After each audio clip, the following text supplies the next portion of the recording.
Last time हमने human digestive system थोड़ा सा डिस्कस किया था। आज हम उसको आगे बढ़ाते हैं।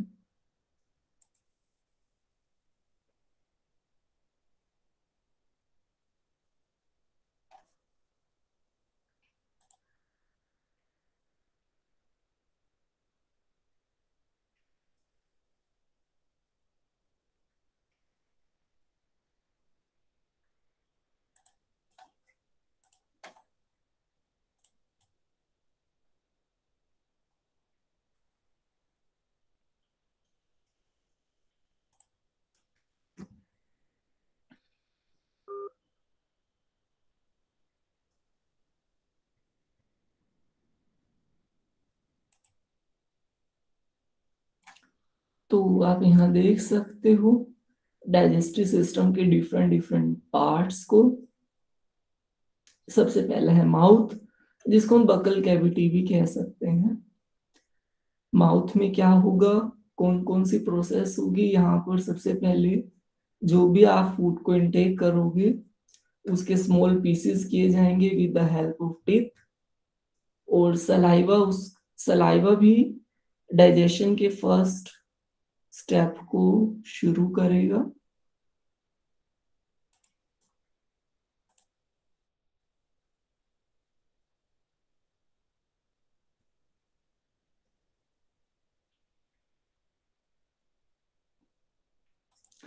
जैसे आप किसी भी फूड को इनटेक करोगे, आपके माउथ में प्रेजेंट बहुत सारे सलाइवरी ग्लैंड्स सिक्रेट करेंगी सलाइवा, जो कि एक वॉटरी सब्सटेंस है।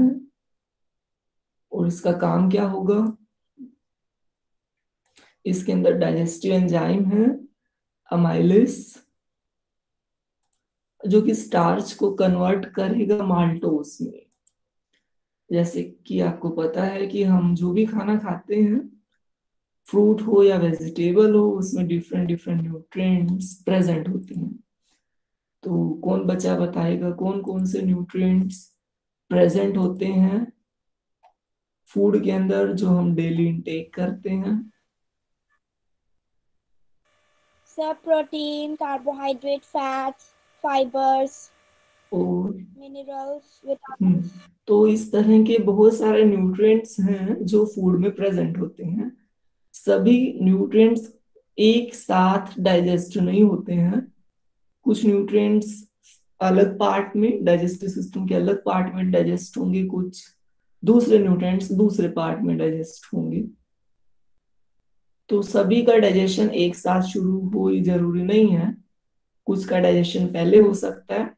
तो सबसे पहले स्टार्च का डाइजेशन शुरू हो जाएगा आपके माउथ में ही with the help of saliva.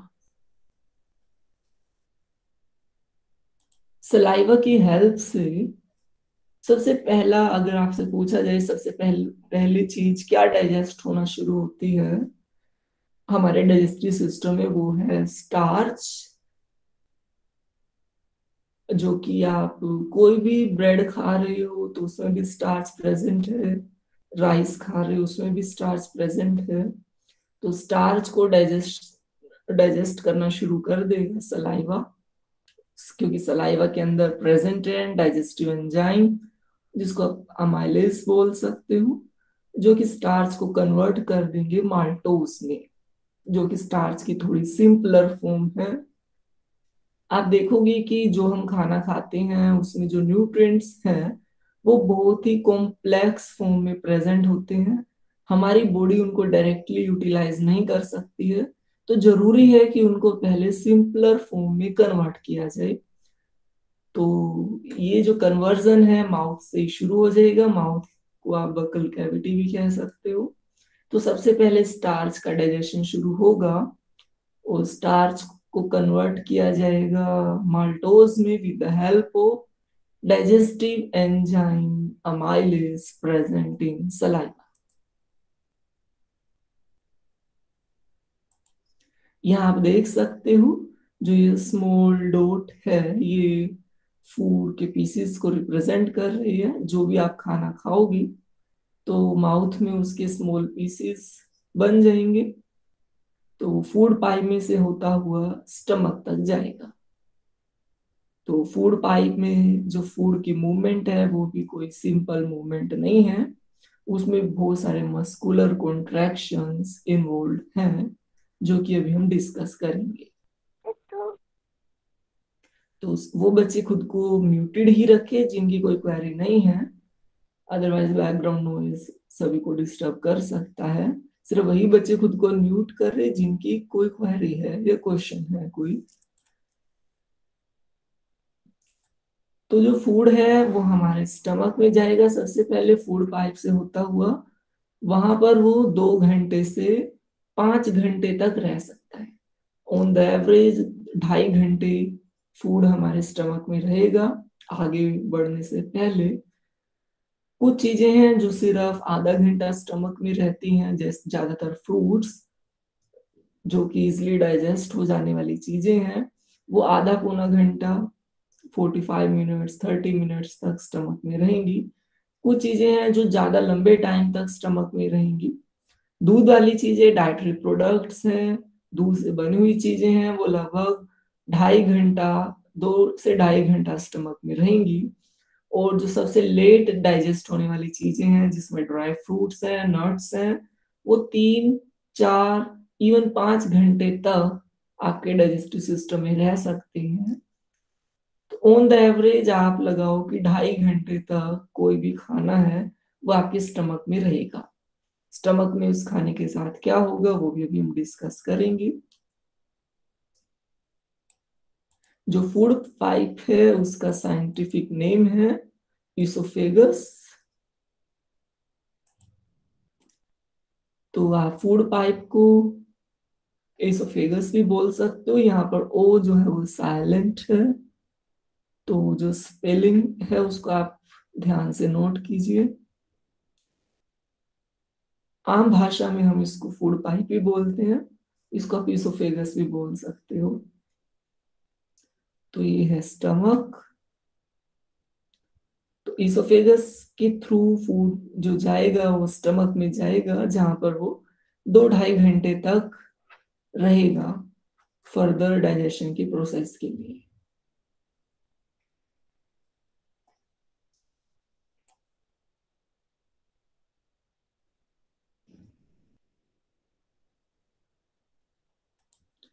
तो आप यहाँ देख सकते हो हमारे डाइजेस्टिव सिस्टम के वो भी पार्ट्स हैं जिनमें लीवर और गॉल ब्लैडर भी है, जो कि डाइजेस्टिव जूस सिक्रेट करेंगे जो कि स्मॉल इंटेस्टाइन में एंटर करेंगे। तो स्मॉल इंटेस्टाइन आप यहाँ देख सकते हो, ये हमारे डाइजेस्टिव सिस्टम का ओवरव्यू है। ये एनिमेशन है, ये रियलिस्टिक एनिमेशन रियलिस्टिक पिक्चर है। तो आप यहाँ देख सकते हो ये हमारी फूड पाइप है। आप यहाँ देख सकते हो कि बकल कैविटी से फूड ट्रेवल करता हुआ फूड पाइप में आएगा। तो आप ये जो स्ट्रक्चर देख रहे हो फूड पाइप है, ये डायफ्राम है। इसके बारे में आप आगे पढ़ोगे रेस्पिरेटरी सिस्टम के टॉपिक में। लीवर इस लोकेशन पर होता है, यहाँ दिखाया नहीं गया है। तो ये जो आप बलून लाइक स्ट्रक्चर देख रहे हो ये गल ब्लैडर है। ये भी डाइजेस्टिव जूस सिक्रेट करेगा जो कि डाइजेशन में हेल्पफुल होंगे। और ये जो स्ट्रक्चर आप देख रहे हो ये है आपका फूड बैग जिसको हम स्टमक कहते हैं। तो ये फूड बैग है, इसका साइज अभी स्मॉल है। जैसे ही इसमें कोई फूड सॉलिड या लिक्विड फॉर्म में एंटर करेगा तो इसका साइज इंक्रीज हो जाएगा। तो स्टमक एम्प्टी स्टमक का जो साइज है उससे 3 या 4 टाइम्स भी साइज हो सकता है फूड के एंटर होने के बाद। तो जो हमारा स्टमक है वो एक्सपेंड करता है फूड के एंटर होने के बाद, और जैसे स्टमक एम्प्टी हो जाता है तो वो अपनी नॉर्मल पोजीशन में वापस आ जाता है। तो स्टमक में से फूड एंटर करेगा स्मॉल इंटेस्टाइन में। आप यहाँ पर जो एक कोल्ड स्ट्रक्चर देख रहे हो ट्यूब लाइक स्ट्रक्चर्स, ये हमारी स्मॉल इंटेस्टाइन है जो कि बहुत ज्यादा कोल्ड है।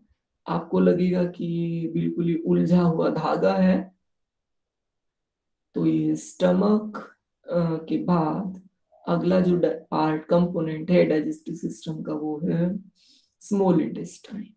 स्मॉल इंटेस्टाइन को भी आप कई पार्ट्स में डिवाइड कर सकते हो, वो हम आगे देखेंगे। फिर आप ये देख सकते हो कि स्मॉल इंटेस्टाइन के चारों तरफ एक और बड़े डायमीटर की ट्यूब है, मस्कुलर ट्यूब है, जिसको हम लार्ज इंटेस्टाइन कहेंगे। तो ये लार्ज इंटेस्टाइन है जो कि स्मॉल इंटेस्टाइन के चारों तरफ इसको सराउंड किए हुए है। स्मॉल इंटेस्टाइन ज्यादा कोल्ड है, ज्यादा उलझी हुई है, जबकि लार्ज इंटेस्टाइन में ज्यादा टर्न्स नहीं है, इसमें सिर्फ 2-3 टर्न ही है। तो ये स्मॉल इंटेस्टाइन और लार्ज इंटेस्टाइन का ओवरव्यू है।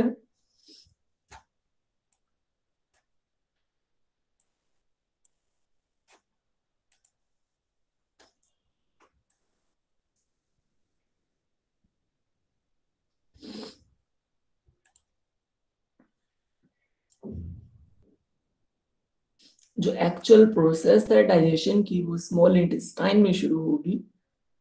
माउथ से हमने फूड को इनटेक किया, वो गया फूड पाइप के थ्रू स्टमक में।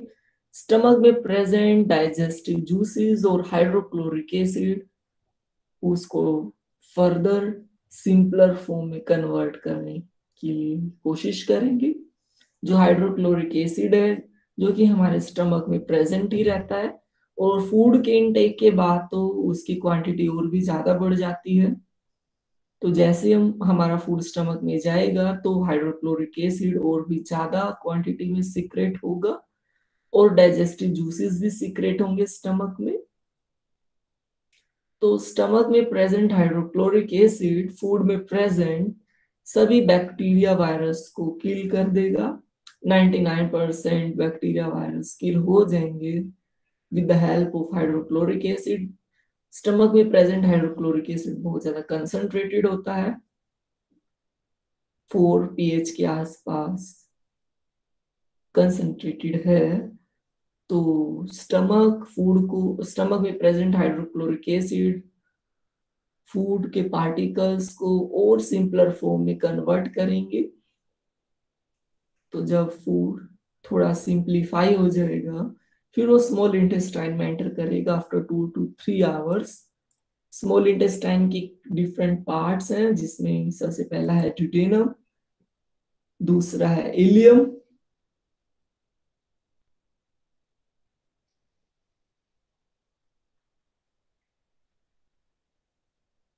तो जैसे जैसे फूड स्मॉल इंटेस्टाइन में आगे बढ़ता जाएगा वो और ज्यादा सिंपलर फॉर्म में आता जाएगा।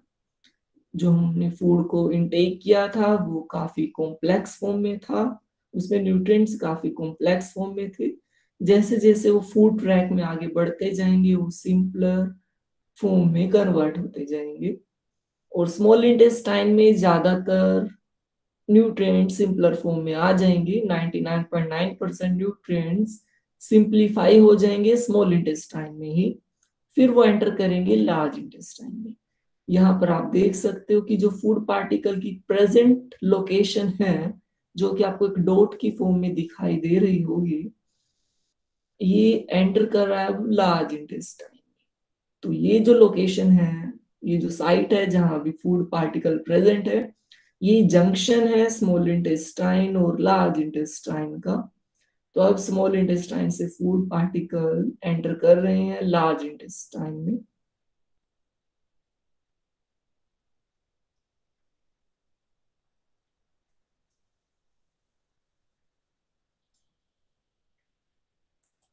लार्ज इंटेस्टाइन में कोई डाइजेशन प्रोसेस नहीं होगी, फूड का कन्वर्जन स्मॉल इंटेस्टाइन में ही हो जाता है ज्यादातर।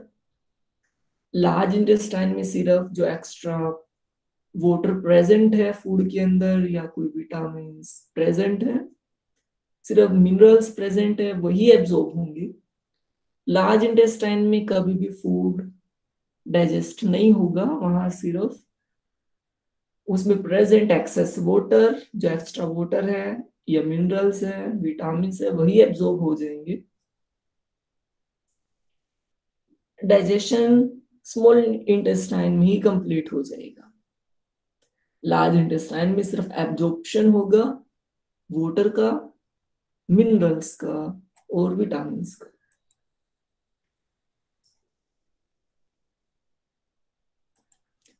तो अब जो अनडाइजेस्टेड फूड बचेगा वो भी लार्ज इंटेस्टाइन में एंटर कर चुका होगा, जिसको फीसिस कह सकते हैं। उसमें से एक्सेस वाटर एब्जॉर्ब हो जाएगा और वो सॉलिडिफाई हो जाएगा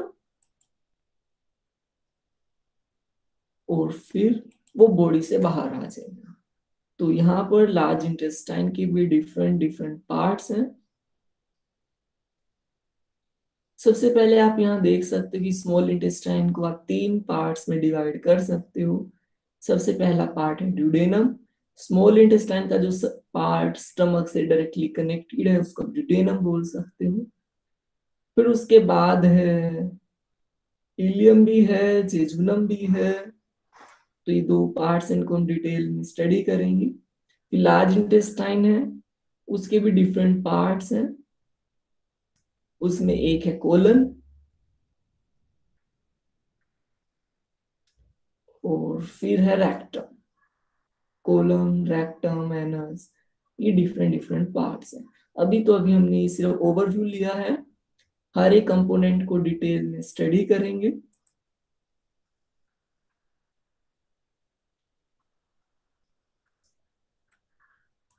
तो ये है हमारे डाइजेस्टिव सिस्टम का ओवरव्यू।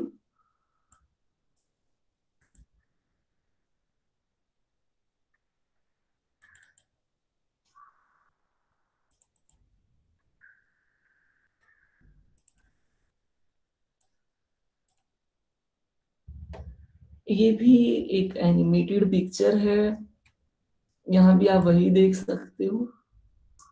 स्मॉल इंटेस्टाइन्स हैं जो कि बहुत ज्यादा कोल्ड हैं और लार्ज इंटेस्टाइन भी है जो कि लेस कोल्ड है as compare to small intestine.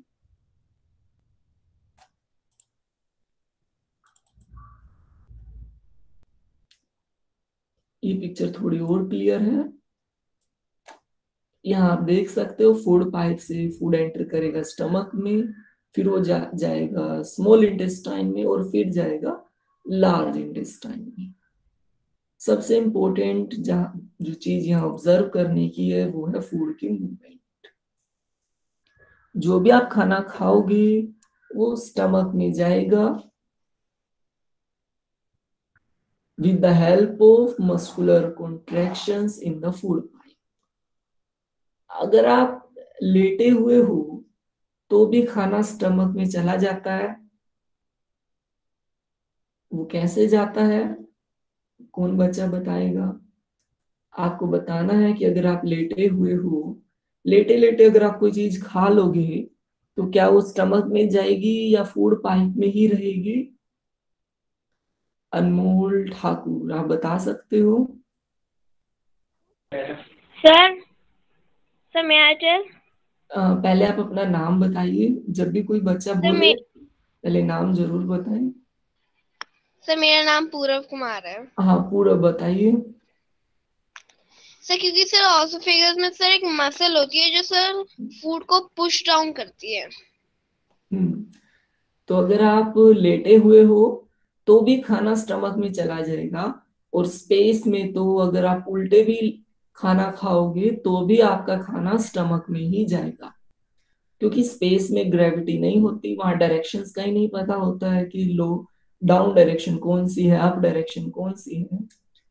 तो स्पेस में भी अगर आप किसी खाने को निगल जाते हो तो स्वेलोइंग के बाद वो खाना डायरेक्टली आपके स्टमक में ही जाएगा। चाहे आप उल्टे उल्टी पोजीशन में भी अगर हो तो भी खाना आपके स्टमक में ही जाएगा स्पेस में। अर्थ में थोड़ा दिक्कत हो सकती है, अर्थ में हो सकता है कि स्टमक में ना जाए, वो फूड पाइप में अटका रहे, क्योंकि अर्थ पे ग्रेविटी बहुत ज्यादा है, अर्थ पर चीजों का वेट ज्यादा है, स्पेस में वेटलेस हो जाती हैं सभी ऑब्जेक्ट्स। तो जो भी खाना है, ग्रेविटी वैसे हेल्पफुल है खाने की डाउनवर्ड मूवमेंट में, लेकिन बिना ग्रेविटी के भी फूड आपके फूड ट्रैक में मूव कर सकता है बिना ग्रेविटी के भी। तो अगर आप लेटे हुए भी हो अर्थ पे तो भी खाना आपके स्टमक में पहुंच जाएगा। 100% नहीं जाएगा तो 90% खाना तो पहुंच जाएगा। 10% खाना हो सकता है कि फूड पाइप में ही अटका रहे। तो लेट के कभी भी खाना नहीं खाना, इसका मतलब ये नहीं कि आप लेट के कुछ भी खा सकते हो। जैसे आप कि कोई भी फूड पार्टिकल फूड पाइप में एंटर करता है तो हमारी मसल्स कॉन्ट्रैक्ट करने लगती हैं, जिसकी हेल्प से खाना आगे बढ़ता है। उससे रिलेटेड वीडियो है, वो मुझे अभी दिखाई नहीं दे रहा है। मिल गया।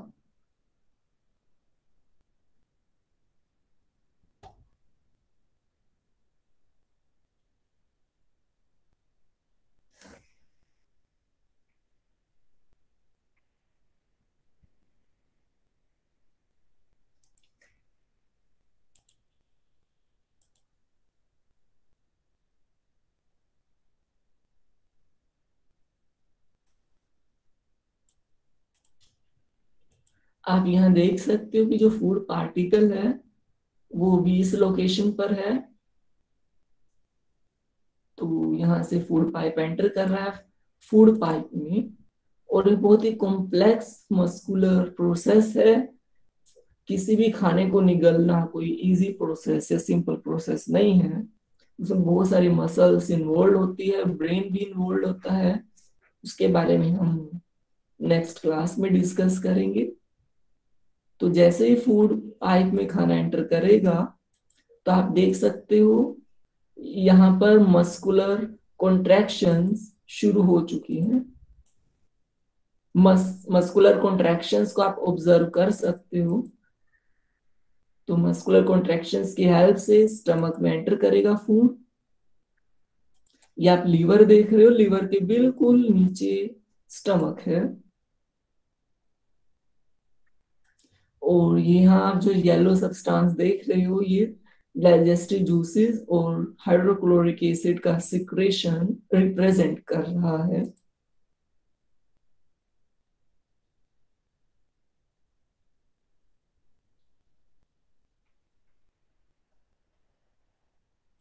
ब्यूकल कैविटी, जो आपकी ओरल कैविटी है, माउथ है, उसको आप ब्यूकल कैविटी भी बोल सकते हो।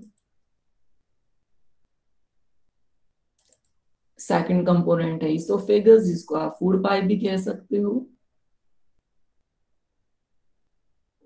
थर्ड कंपोनेंट है स्टमक, जिसको आप फूड बैग भी बोल सकते हो। फिर लार्ज इंटेस्टाइन, स्मॉल इंटेस्टाइन है, लार्ज इंटेस्टाइन है, जिसको आप छोटी आंत या बड़ी आंत भी बोल सकते हो। रेक्टम एनस ये बड़ी इंटेस्टाइन, लार्ज इंटेस्टाइन का ही पार्ट है।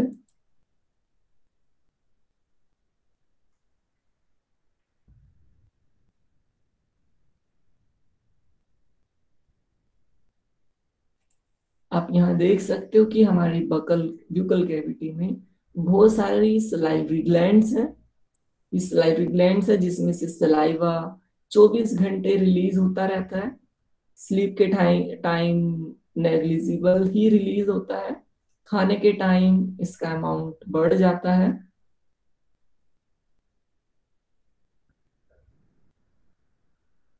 लीवर और पेनक्रियाज, या पैनक्रियाज देख रहे हो, ये भी डाइजेस्टिव जूसेस को सिक्रेट करते हैं जो कि डाइजेशन में हेल्पफुल है।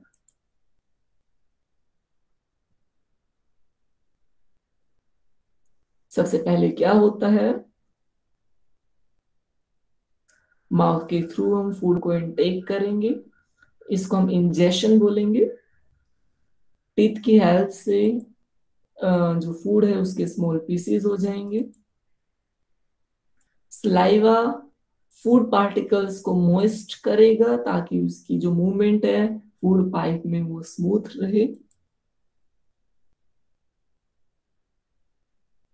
तो यहाँ फिजिकल ब्रेकडाउन होगा फूड का। बड़े पार्टिकल्स मैकेनिकली छोटे पीसेस में टूट जाएंगे। और टंग का बहुत बड़ा रोल है। टंग की हेल्प से food particles easily break down हो जाएंगे।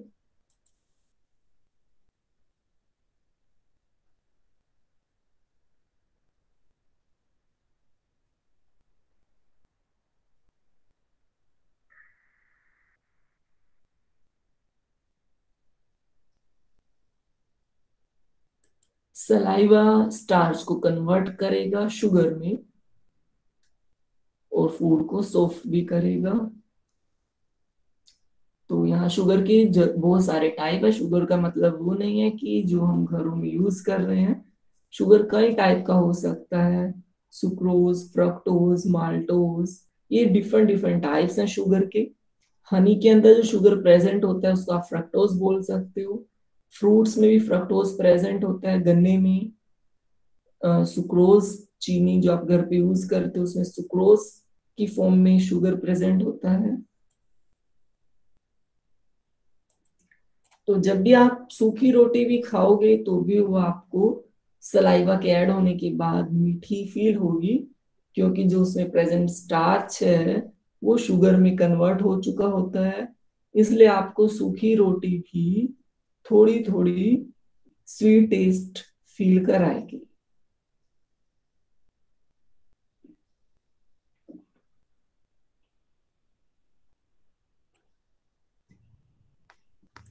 हमारी टंग पर बहुत सारी टेस्ट बर्ड्स प्रेजेंट है जो आपको अलग अलग टेस्ट की सेंसेशन देगी। कड़वा, मीठा, खट्टा, नमकीन, ये अलग अलग टेस्ट के लिए अलग अलग टेस्ट बर्ड्स हैं जो कि हमारी टंग पर प्रेजेंट है। जैसे जैसे हमारी एज बढ़ती जाएगी तो ये टेस्ट बर्ड्स की सेंसिटिविटी कम होती जाएगी।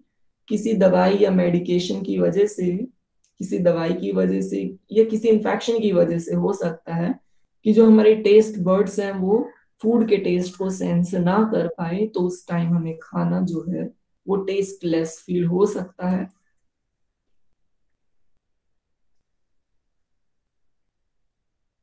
तो जो टंग है वो एक मस्कुलर ऑर्गन है जो कि काफी ज्यादा मूवमेंट प्रोड्यूस करता है फूड के फिजिकल ब्रेकडाउन के लिए।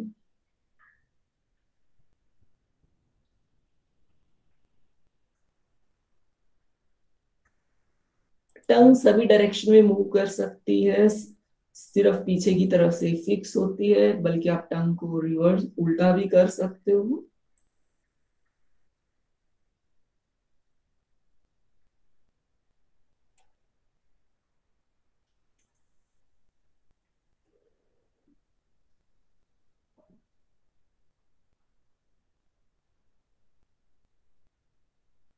यहाँ पर आपको एक चीज नोट करना है कि अभी जहां पर फूड पाइप की प्रेजेंट लोकेशन है, यहाँ पर एक वाल्व है जिसको हम एपिग्लोटिस बोलते हैं, जिसने कि अभी विंड पाइप को क्लोज कर दिया है। फूड पाइप के बिल्कुल पैरेलल में विंड पाइप भी है जो कि लंग्स तक जाती है। तो फूड पाइप और विंड पाइप दोनों ही पैरेलल हैं। फूड पाइप विंड पाइप के पीछे है। जब आप खाना खाते हो तो खाना आपका सीधा फूड पाइप में ही एंटर करेगा, प्रोवाइडेड आप बोल नहीं रहे हो और मुंह से सांस नहीं ले रहे हो। लेकिन कई बार क्या होता है, अगर आप खाना खाते हुए बोलते हो तो आपका जो ये वाल्व है एपिग्लोटिस, ये अच्छे से बंद नहीं हो पाएगा और जो आपका खाना है वो फूड पाइप की बजाय विंड पाइप में चला जाएगा। तो खाना खाते हुए बिल्कुल भी ना बोले, अदरवाइज खाना विंड पाइप में जाएगा। फिर जो हाल होगा वो सभी ने ऑब्जर्व कभी ना कभी लाइफ में किया ही होगा। ये जो आप वाल्व मसल देख रहे हो इसको हम एपिग्लोटिस बोलते हैं, जो कि विंड पाइप की ओपनिंग को क्लोज, टेम्परली क्लोज क्लोज करने का काम करेगा।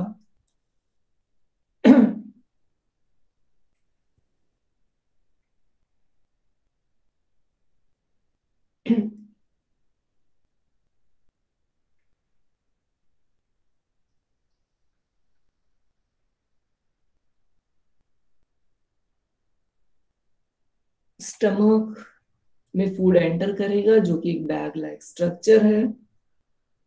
इसके अंदर बहुत सारे डाइजेस्टिव जूसेस ऐड हो जाएंगे।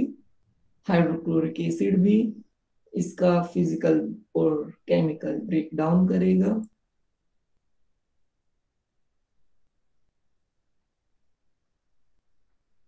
सबसे वाइड पार्ट जो एलिमेंट्री कैनल का है वो है स्टमक। एलिमेंट्री कैनल का मतलब है पूरा पूरा फूड ट्रैक, माउथ से लेकर एनस तक जो भी फूड ट्रैक है उसको हम एलिमेंट्री कैनल बोलेंगे। उसका जो सबसे लार्ज पार्ट है, लार्ज डायमीटर वाला पार्ट है, वो स्टमक ही है।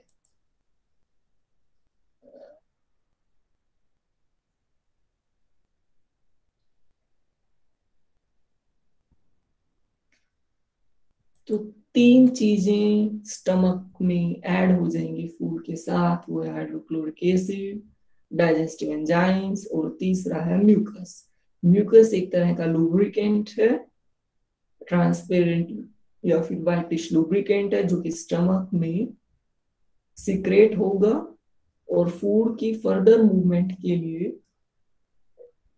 स्मूथ मूवमेंट प्रोवाइड करेगा।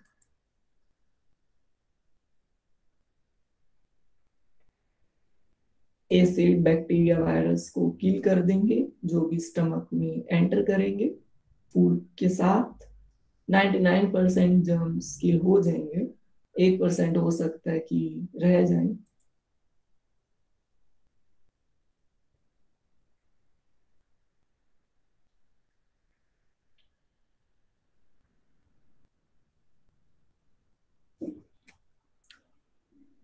तो अभी फूड जो है वो स्मॉल इंटेस्टाइन में एंटर करेगा, फिर इसको अब हम नेक्स्ट क्लास में रिज्यूम करेंगे। आज के लिए हम इतना ही करते हैं।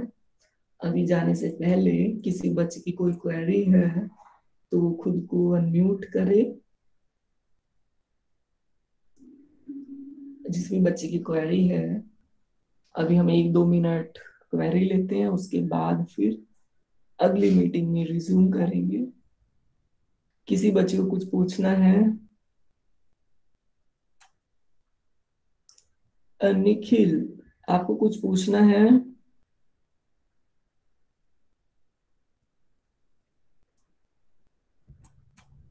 ओके, तो हम नेक्स्ट मीटिंग में रिज्यूम करेंगे। इस मीटिंग के दौरान किसी भी बच्चे को कोई दिक्कत हुई हो तो वो व्हाट्सएप पर अपनी प्रॉब्लम इन्फॉर्म करे। अगर ऑडियो वीडियो से रिलेटेड कोई भी प्रॉब्लम है तो जागृति ने हैंड रेज किया था।